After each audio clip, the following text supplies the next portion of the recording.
But first, let's begin with the big story and the ET Now exclusive. As part of the centre's assault on inflation, the government is mulling various steps.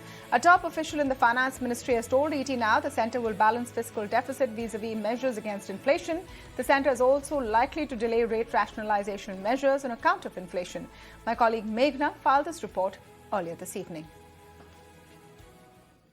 Yes, the Finance Ministry sources took a very important briefing today on the major issues that country is facing right now, the topmost being the inflation. So now what the sources are telling us that none of the factors that are related to inflation are because of the domestic factors. Entirely they are because of the global factors. So they are trying their best to balance the fiscal deficit and the inflation measures. But they said that they cannot help but take measures to check inflation. And secondly, they have said that now, along with all the other areas that they are trying to battle inflation, now the government is trying to battle inflation in the cement sector, and the cabinet secretary is working out ways to increase the supply from the southern states to the northern side so that the cement prices come in control. They are trying to develop a new inland waterway route for supply of cement from the southern states. So apart from this, these are the two major important things that the sources have said. Apart from this, on the GST, the sources have indicated that the rate rationalization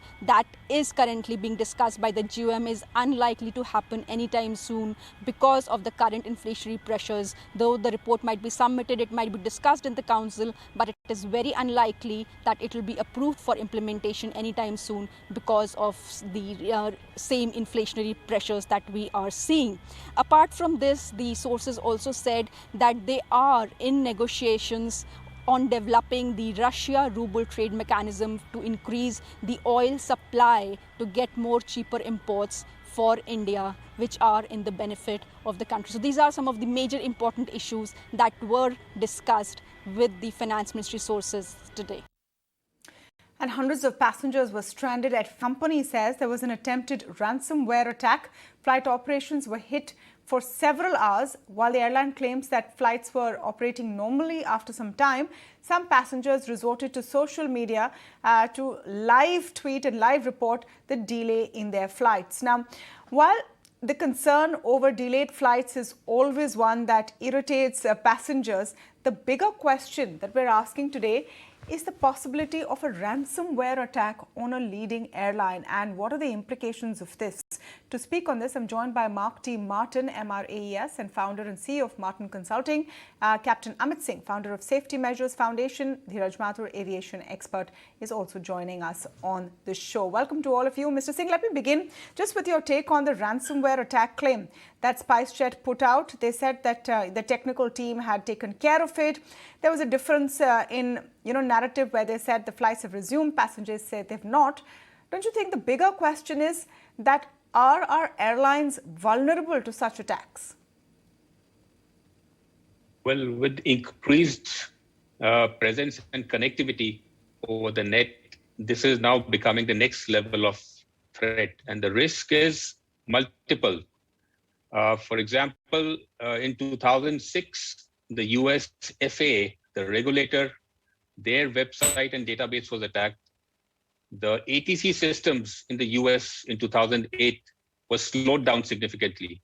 You must remember that a place like Mumbai handles about 45 to 50 flights an hour. If their systems get slowed down or partially disabled, then there would be a number of diversions because nobody caters for so much of holding fuel. So the problem in India is we don't have adequate airports close by. So if there are a number of diversions, the diversion airports, they start filling up. There is no parking space. That again becomes a safety hazard.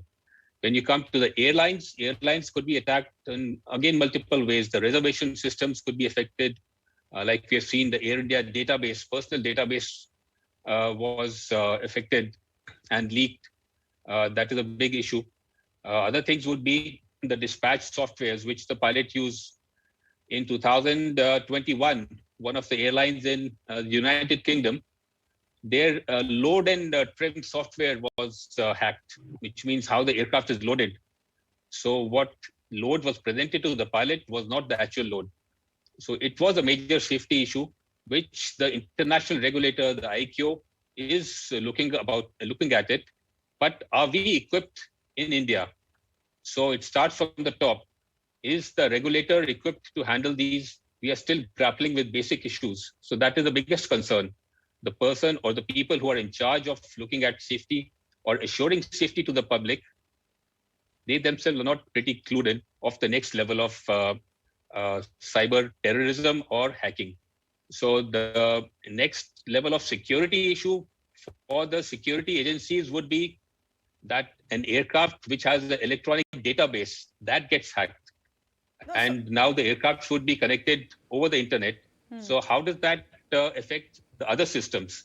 So if the aircraft is planned to go from A to B, it could be automatically diverted to C or without that really is the scary bit, isn't it? I mean, of course, no one likes delayed flights. But if you have software systems which are vulnerable to attacks, they can be even more devastating consequences. Mark, you want to comment on this? Hi, Tamanna. Thanks for having me. A very impactful incident. I'm going to, the real issue, I'm bringing facts here, is airlines increasingly are moving to the cloud. So for the last 10 years, Spicejet and several airlines moved their flight operation systems onto cloud servers. They've moved their crew management system, their rostering system, maintenance and engineering system is now all on the clouds. When I've run a couple of airlines in my career as COO and CEO, and I'll be clear, I would always want, the critical systems and softwares to be local server based. But cloud computing, while has its positives, the immense negativity and the immense risks and threats is something which is omnipresent. This is not the first time this has happened. It's happened several times in the past. Even in India, CERT-in, which is the Government of India Digital Penetrating and Ethical Hacking and Testing and Penetration Testing Organization under Ministry of INT, has also done experiments and tests with getting into flight dispatch management software, flight your entire operation management suite of Air India as well. There have been several findings, and these findings have never known is really acted upon. And the unfortunate part is this centers on digital. This has got nothing to do with airports. It's got nothing to do with ATC. Yes, we're now moving increasingly to satellite-based systems. We're moving to SBAS. It all creates a threat. We've been having this for a very long time, right from GPS systems coming on board. The question is, this could have been catastrophic. We've seen this on ground. We managed to contain it. We're believing what Spicejet says. But this tells me that a lot of the Spicejet systems is vulnerable. And in addition to Spicejet, several other airlines in the region have an identical digital IT framework, which is cloud-based. And this raises the whole question is, do we need to have airlines, critical flight operation systems? Do we need them to be on cloud? And the DGCA has no capability today with IT oversight. They're an airworthiness oversight organization. Let me get Dhiraj in on this point. Let me get Dhiraj in on this point. Obviously, there will be technological advances, and Indian Aviation, Indian Airlines are moving with them as well. But do you see this as the sort of weak link, Dhiraj Mathur? And do you think there's a need to relook at these systems? Yeah, hi, Tamanna. Thanks for having me on the show. Look, let's get real. India, the FBI in a report has found that India is the number 3 most vulnerable and attacked company as far as cybercrime is concerned. Cybercrime is here to stay. Now, the cloud is here to stay, and the cloud is the future, and who knows what will come beyond the cloud. So we can't really halt the progress of technology. What we need to do is keep abreast with it as far as safety and security is concerned. Now, we've had a number of high-profile cyber attacks within India. There was a case of Big Basket. There was an education startup that, in 2020, every year we hear of a major cyber attack. So the fact is that this has to be looked at holistically as far as, cybercrime can't be dealt partly by DGCA, partly by, every sector. There will be sectoral nuances. But I think the Ministry of IT, MeitY, has got into the act. They have the policy environment is becoming more and more proactive and enabling. They are looking at issues of data security, privacy, and we do need that regulatory, not just oversight, but actually the policy environment that would mandate stricter security protocols across the board, across sectors. I mean, of course, aviation, there are multiple issues. There are issues of diverting aircraft to nearby airfields and so on. But this is a problem across the economy and has to be holistically looked at. But you know why it's more worrisome for aviation, and I agree with you, Mr. Mathur, that you know, a website or an online e-commerce service also gets hacked. But look at the implications if you have an airline getting hacked. That is, the damage potentially is much more. Yes, I agree. I agree that airlines being, you know, the nature of the industry, you have aircraft travel, you know, and all of that. I'm with you. I'm not denying that. But the point I'm trying to make is that this is not a problem that is local only to the airlines industry. I'm sure it's not local only to India as well. Okay. The point is that because it is a larger problem, it is easier for, you know, it would be easier to deploy greater resources. All right. Both in terms of manpower and funding by the government to take measures to improve the security of organizations, including airlines. Let me get Martin to come in. Martin and Mr. Singh both want to come in. Mark, you go first. Yeah, so Tamanna, this is something which has been in discussion in India for the last at least 10 years. There was the working document that was submitted by Ministry of INT and CERT in, and it was given to DGCA that this is something which is critical because increasing dependence on third-party software and an increased exposure with IT systems, including LSAP on the 787, as well as use of Jepson on board with iPads. And iPads is not an aviation device. It's a consumer device, but it's brought into aviation. All these issues were brought forward several years ago. We've never really acted upon it. And I disagree. The DGCA, any exposure of any IT system, if it has an exposure with air transport and aircraft, the DGCA has and should. If the DGCA has approved LSAP for the Boeing 787, then they have to approve a system framework that works for maintenance, engineering, flight operations, reservations, these kind of systems, so that we're secure, we're protected, because it's India against the world at the moment. And this is something which will be there. It's a fact of life. We will continue to have more and more hacks. Digital firewalls will be penetrated. And this is something which cannot be ignored. Thankfully, like I said, it's happened on ground. But this is a wake-up call. And unless it's led by the DGCA, my question action now has is, to be taken. The point now is, and I know Captain Singh, you want to come in, but let me bring it with you know, another area that we should focus on in this discussion. So Spicejet comes and says that we have all of these flight delays because there was an attempted ransomware attack. Our systems and our team is taking care of it. We fixed it and now we're fine. Should this end at that? Don't we need an independent sort of probe? Captain Singh, let Captain Singh come in, please. Yes. Look, we have had issues in the past, not relating to cybersecurity, but otherwise, wherein the passengers are basically seeking information. There is no transparency in the system, neither before, at the scene, or later on, or a follow-up. So a passenger who's the major stakeholder in an airline is unaware of what's happening. So imagine you have boarded an aircraft, 180, 200, 250 passengers on board. Air conditioning may be working, may not be working in 45, 49 degrees. And the passengers are sitting there for hours, 2 hours, 3 hours, and there is limited catering. And the worst part is uncertainty. So there is no flow of information or authentic information. And there are a lot of WhatsApp messages or other social media messages which are misleading people. So the airline is not coming up with the concrete information of what exactly went wrong and how are they fixing it. You can say, yes, we are under attack, but what exactly is your reservation system under attack? Is your operation system under attack? Because people have managed to check in. People have managed to book tickets. So what exactly is it? Nobody is asking, or the regulator needs to step in and make an official statement, because this affects passengers' safety as well. So there is no transparency in the system at the stage of booking a flight about how safe an airline is, how prone an airline is to incidents like this or other incidents during the course of action, and later on, what have we done about it, the follow-up. That is one part. The second part is when we look at safety security, these are two separate issues. But we have a common thing called a system.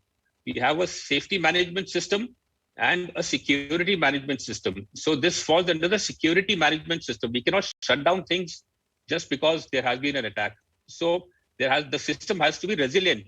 And the resilient system will basically cater for or prevent another attack. One thing what I wanted to highlight was that as per the release, the Prime Minister has made a statement that India should become the drone capital of the world by 2030. So drones are totally connected by software and through data link. So if there is a hack in there, then imagine what kind of chaos or mess will be there all over the country. You'll have drones flying around. Let's try and find a conclusion to this conversation. I think everyone's highlighted. Yes, Mr. Mathur, I'm just coming to you. Everyone's highlighted in quite some detail how dangerous this can be. So let's look at what the possible solutions are. Who is this agency who has to, put all of this together, check that IT systems are robust? Yes, Mr. Mathur. So, yeah, I was just coming to that. As I said, this is the future. We are going to have more and more of such attempts. So on the one hand, MeitY obviously has to lead the charge, the Ministry of Electronics and IT, because they are the ones that's their administrative jurisdiction. Having said that, the DGCA also needs to improve its in-house capability to monitor issues of cybersecurity, and also lay down protocol that if there is an attack, what level of attack it is, has been the impact. There need to be SOPs, and there has to be a follow-up inquiry, as it happens in other incidents in the aviation sector, that you do have inquiries by DGCA to ascertain what was the cause of the event. So likewise for cyber attacks and cyber incidents, there should be a protocol laid down that would then go into the entire issue and see whether the control systems, etc., were adequate, and what is the remedial action that needs to be taken. So to my mind, the charge has to be led by MeitY, and it is doing a number of things. DGCA needs to step on the pedal, improve its in-house capabilities to deal with this threat, because this is a real threat. Yeah. On the solutions part of it, yes, Mark. Tamanna, the solution is very, very clear. And this does not come under security management. It has no concern. It comes under SMS and change management. The airline is responsible. Every time they go ahead with a new initiative, they have to establish an entire hazard identification risk analysis, even if it's a software. It's not just for your facility or the flight line. And this is one part. Software has been ignored time and again. I mean, we just keep on going for new technology systems. We go for new automation, increased automation, and if this was an airport issue, then we would have probably had luggage and baggage flying to a whole different direction. No, it's not. It's something where the airline said, guys, we have no control anymore, and something has gone wrong and everything is going to be shut down till we figure what's up. And this is precisely the way it is. Now, airlines, cost optimization, I've always supported cost optimization in airlines, but not at the cost of exposing your digital and IT risk and making yourself vulnerable for hacks or anyone penetrating it and wrecking your entire system like we've seen a short while ago. And this is something where the DGCA needs to get in a bunch of IT experts. They need to get in people. They need to do a IT audit of all airlines to figure what's our cloud exposure? Where are those servers? How secure are those servers? Where are those remote cloud servers? Can we move it to a cloud server farm in India? Does anything exist? Can it be done? These critical dependencies, reliabilities, imperatives is the only solution we have that's going to make our Indian aviation IT infrastructure rock solid, robust, firewalled, impregnable, impenetrable. And there's no other solution. The DGCA needs to step in now. From what we've seen from the DGCA over the last couple of months, I think they are taking some pretty reasonably aggressive, potent steps. It's good to see that. They have been quick to respond. We just put out those graphics. You did a story, you did a story on Spicejet, remember? So on Spicejet, we did a story. They have put out they've put out a notice just yesterday on telling airlines, please don't sell unserviceable seats. Basically telling them, please don't overbook. And add passengers to seats which aren't, in flying condition or broken or are not working. So they have been quick to respond. Captain Singh, do you think DGCA is the agency that needs to take this forward?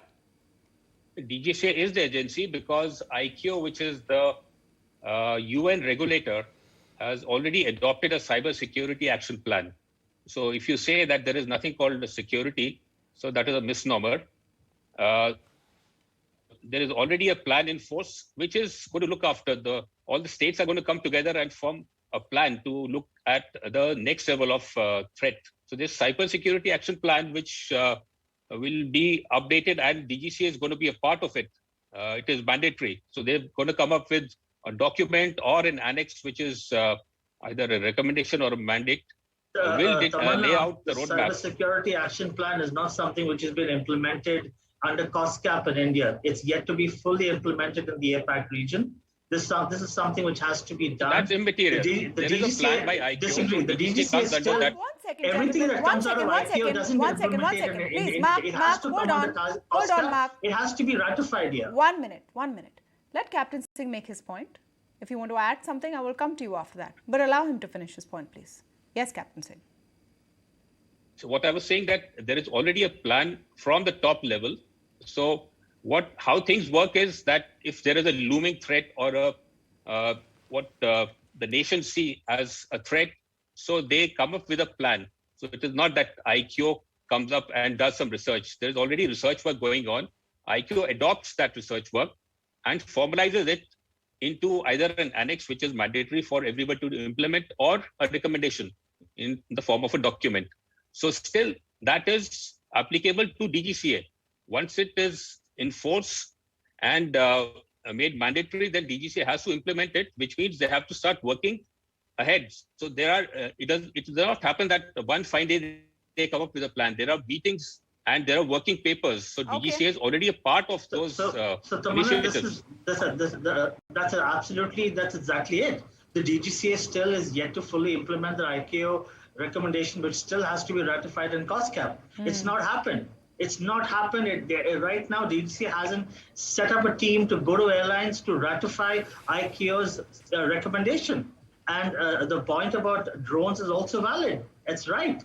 And if we are going to take that level of go for that technology leap, right now the DGCA has to be extremely aggressive and harsh with this ICAO recommendation. And the fact of the matter is it's not implemented on ground. It's still yet to happen. And that's exactly my point. 2022, this is a wake-up call. It's high time we all got together, accepted. The first step to finding a solution is admitting to the problem. Yes. Airlines need to come together, get started, find a solution so we don't see this madness like we've seen. What's important to see the magnitude of the issue. This story has been reported largely through the day as irate passengers complaining about delayed flights by 3 to 4 hours. And as I said, that is very annoying. All sympathies with the passengers and all the inconvenience they faced. But the bigger question we should be asking is, are Indian airlines vulnerable to ransomware attacks, and what are we doing to secure our skies? I have to end it here, but as always, pleasure speaking to all of you on this issue.